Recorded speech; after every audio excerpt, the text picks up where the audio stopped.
Welcome to Season 12 of the Social Work Rants Podcast, providing an inside look of the social work mental health profession. Social work being political, the struggles of social work entrepreneurship, the intersectionality of mental health and finances as it relates to social work and society as a whole. Let's get it. Hope you enjoy. Hello, social workers, mental health professionals, and change agents. Welcome to another episode of the Social Work Rants Podcast. I'm your host, Bas Moreno. Saludos a todos. Greetings, everybody. Thank you for tuning in, tapping in wherever you are watching or listening to the podcast. I appreciate all the love and support. Gracias a todos por su apoyo. Continue to follow the podcast on Instagram at the Social Work Rants Podcast. Make sure you like, share, comment on the videos, or if you listen to the podcast on audio, rate the podcast, share episodes. If you listen to Spotify, leave comments. Let me know what you think, what you want to hear, and we make it happen. It's still Social Work Month, so happy Social Work Month to all the social workers. We still got maybe like 5 days, a few days left, 4 or 5 days. Social Work Month is also Women's History Month. Shout out to all the ladies that listen to the podcast. That's like 74% of my listeners are women. So shout out to y'all. Uh, yeah, uh, we are living in wild times. And economy's going to shit, for lack of a better word. Um, People struggling. I don't know. I had a social worker a few months back, who was furloughed from her job. So, even social workers are struggling, financially, which is why I want to talk about financial stress. Since April coming up, literally April is like next week as of this recording. April is Financial Literacy Month, and myself as a certified financial social worker just want to talk about financial stress in this economy. Um, Layoffs are happening like left and right. Housing, the price of housing is increasing, food's increasing, gas prices are going crazy thanks to the conflict in Iran. Um, I feel like we're living in like 2022 all over again in terms of like seeing these gas prices going up like 30 cents a gallon in a matter of 24, 48 hours. Um, so every time I see the I see the prices and like darn it, went up 30 cents again. Like this is crazy. And the state where I live in is good compared to like I was in Philly like yesterday as of this recording. It was like over $4 a gallon. And I seen places on the news that's like higher than that. So it's if you need a car to get around, just to do basic things like I do, like food shopping, go get a haircut, like things, basic things you need to get, like and drive is a, a wild time, and we're still going through inflation. I just saw something on the news about due to the conflict in Iran, inflation is going to go up over 4%. So we was like almost at two when Biden left office, and now we're going back up to almost over four. So prices will continue to rise.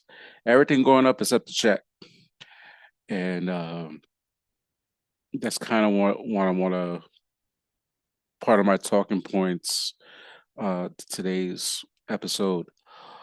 Uh, you know, despite our degrees, we get a master's degree. For many of us, getting that master's is expensive as hell. Many of us still have student loans. Um, they're making it harder to get our loans forgiven. I've been blessed and lucky enough to have my student loans forgiven last year.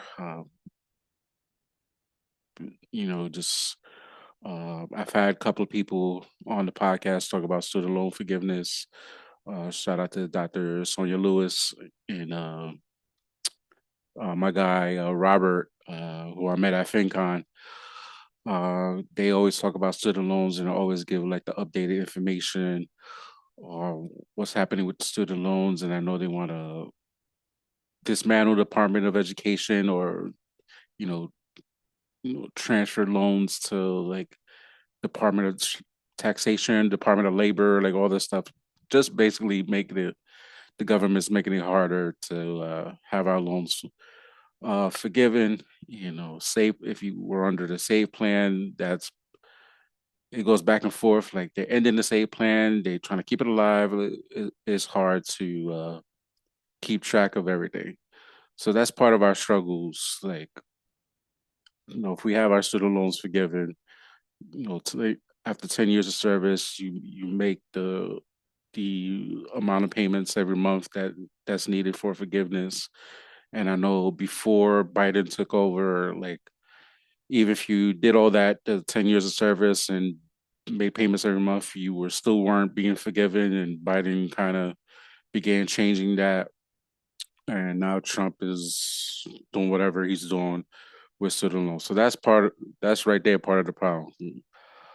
Part of the issues right there, and student loan amounts are increasing, and if our checks not going up, that's more money in terms of our budget that got to go into paying off student loans. And I've seen people online. I haven't seen it much recently, but like I'm not paying my student loans, but that goes to like messing up your credit and having defaults, and you don't want that on your credit report if you trying to like get a new apartment or buy a house. Like you don't want that mess on your credit report. um so that's one thing. It's bad enough society don't really respect us in the field, which reflects to the low pay. Even with a master's degree, shoot, even with a license, like these agencies, nonprofit agencies, don't want to pay.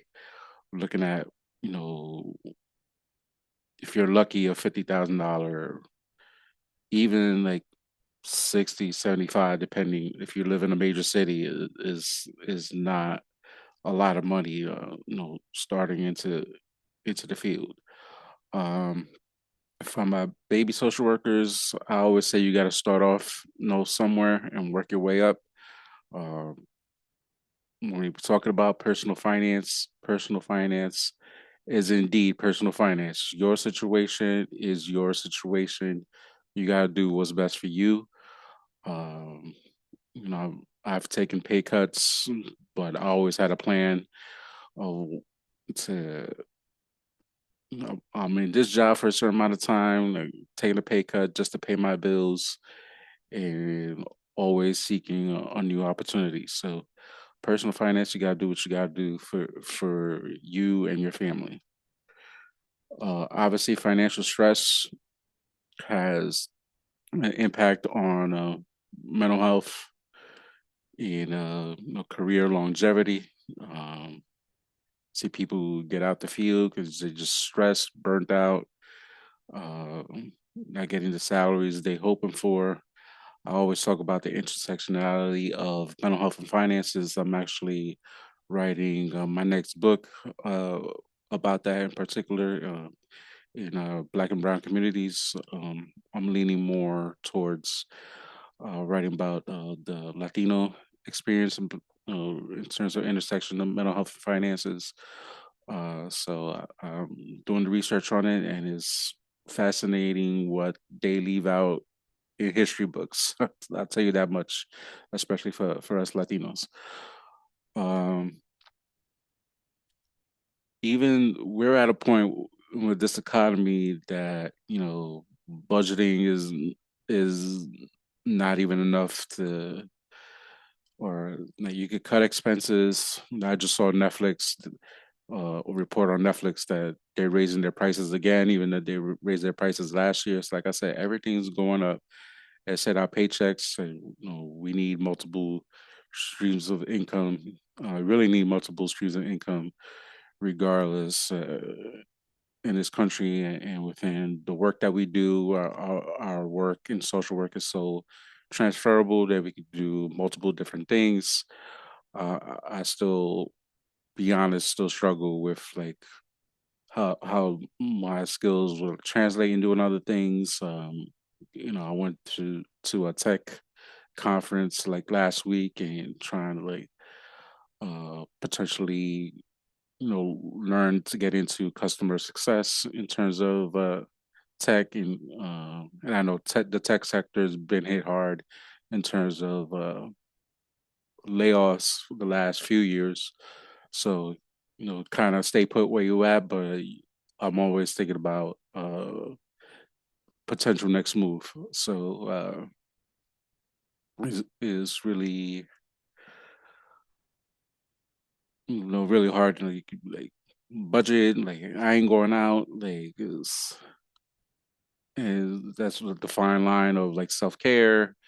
Just live your life. Like whatever. I'm still gotta live my life and get my bills paid. As long as I have a roof over my head, I'm gonna live my life and go on vacation and do this and do that. So, but the budgeting, having a side income, negotiating pay is important, and they don't really the negotiation of pay. They don't really teach us that in grad schools, or at least in past years. I know when I was in grad school, like that wasn't really taught. Um, and and also companies and organizations need to be thinking about financial stress affects retention in the profession. We always see nonprofits like you know the turnover is high. Like you work in foster care. I started in the field in foster care. The retention and the attrition of workers was always a revolving door of workers coming in, going out. Stress. They leave the job. Somebody else comes in, leave. There's other nonprofit, work like case management and other social work professions that doing home visits and things like that. That takes a toll on your body. Or like, I don't want to do home visits anymore, and then you leave and you do something else. So, um, you got to pay the workers. Uh, and I know, and that comes from like government contracts or state city contracts that they need to pour in more money into mental health uh, so that okay, you say mental health is important in your communities, but you need to give better money in terms of contracts to these nonprofit agencies, these social service agencies, even within the state, and pay the workers what they so that if I'm gonna be stressed out, I need to get paid. Like you know, I can deal with a certain amount of burnout. I'll take my sick days. I'll take my PTO days and manage my PTO so that I don't get burnt out as much. As long as I get paid, you got to pay us. Like, and we are dealing with the after effects of the pandemic, which I always will talk about because we are literally seeing firsthand after the after effects of the COVID pandemic that the governments, both cities, state, local governments, are refuse to talk about. Nobody, I think people are just uh, the collective trauma of COVID that nobody wants to talk about that, and so they just push to the side. But the after effects are real, and people are literally living on edge, and anxiety, depressions at an all-time high, and people were already struggling uh, with their finances prior to COVID, and COVID came and took it to another level, and people haven't recovered. And I see online, these social workers are struggling with their finances, struggling with finding a new job. Um, like I said earlier, I had a social worker who got furloughed because she works for the federal government, and and shared her story. So it's affecting us. So imagine what our clients are going through. And I know with my 9 to 5 work, I literally was talking to somebody this week that had issues like paying their light bill. I got issues with families like needing to move out and finding housing, and how the housing situation here in Delaware is beyond brutal. Like there's no, and even in America, there's no such thing as affordable housing, and it's a lot happening all at once.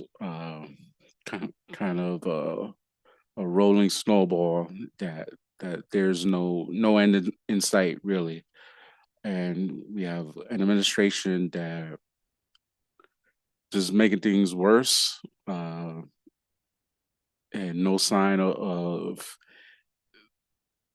their disastrous administration happening. No, we literally have like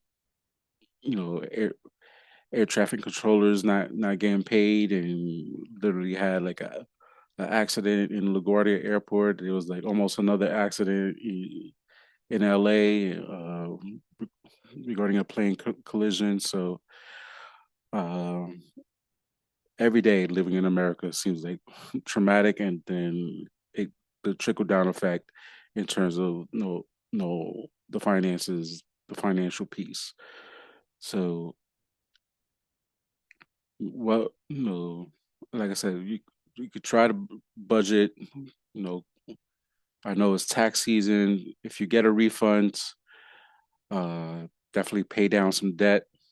If you have any debt, credit card debts, pay those down. If you're able to pay an extra month, if you have a mortgage, pay an extra month towards the mortgage. Put that money in a high yield savings accounts. Rates change, every so often. So definitely, you can do a Google search, put in top, high yield savings account, banks. Usually like CTI, Ally. There's a few, um, or or always near the top. Rates I've seen, depending on the bank, as high as 5%, all the way down to like 3.75 is better than leaving it in a regular checking account, and you're getting like zero point like 0.001% of your money back. So that no, that's definitely an option. Um, and I know like food prices are ridiculous. Gas prices, like I said earlier, is ridiculous right now. So obviously, putting money aside to for basic needs, basic essentials, uh, you know, and again, practicing self care. I see some of y'all buying Jay-Z tickets, whether it be in Philly or New York. So, like I said, there's that fine line of living your best lives, but also being fiscally responsible. So, I gave you like some tips. Um, and normally getting a tax return, uh, you're actually giving money back to, the government, like a loan back to the government. So really, a tax refund is actually not a good thing, but um, generally, and that's a lot of financial experts talk about that. But shoot, if you get any money that is owed to you, like definitely is also a good thing if you're able to manage it correctly and do what you need to do uh, with that money. So again, you could pay down some debt. Um, Maybe haven't gone on vacation in a long time. Plan something, even if it's like a weekend getaway or something like that. Um, I went to March Madness game in Philly, and was budgeted to. It's like, okay, I got this extra income. Let me like uh, go and watch these games in person. So, um, Yeah, so it goes back to and puts whatever money that you might get, and definitely put it in a high yield savings account, um, and that money is secure. Uh, and God forbid something happens to that money, like you're able to get that money back because it's secure with the government for now. Um, and I said you can't go wrong with even if rates are 3.75%. Like I said, it's better than leaving in a regular checking account. So there's a couple of options. Um, I'm looking to. I'm scheduled to interview a financial expert for Financial Literacy Month. Hopefully uh, that interview doesn't get rescheduled again. So that's coming up in the coming weeks. Looking forward to having that conversation uh, e- e- and to help us in the profession with our money because we don't get taught like financial literacy, or we haven't been. I know now high school students, at least in like 27 states, need to take a financial literacy course before they graduate. So like we need to talk about mental health and money in our society, and that's part of what I do in terms of my work, in terms of my presentations, and writing a book about it. So um, it is important. So, and I'm working on a financial workshop. I'll talk about the details once it's finalized and promoted on the podcast and on my email list and on my my socials. So be on the lookout. There's stuff in the works. But life is life, and like I mentioned a couple of episodes ago, so I'm still dealing with that, and just one day at a time. So, on that note, folks, uh, we talk soon. Peace.